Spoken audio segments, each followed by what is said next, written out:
मेरी जान तुम्हें बचाने के लिए ऐसे 1000 दरख्तों पे चढ़ जाऊंगी मैं। अली, अपने आप से बातें करना छोड़ दो और मुझसे बात करो। मैं काम के सिलसिले में बाहर जा रहा हूँ। मुझसे दूर जा रहे हो? तुम्हें ये नूर नहीं मिलेगी जिसे छोड़कर जा रहे हो। मुझे अब इससे कोई फर्क नहीं पड़ेगा पुरानी हो या नहीं।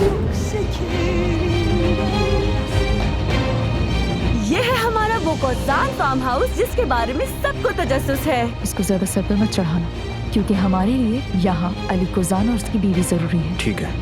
वो लोग आ गए हैं ना? मैडम, क्या आप वहाँ से हट सकती हैं?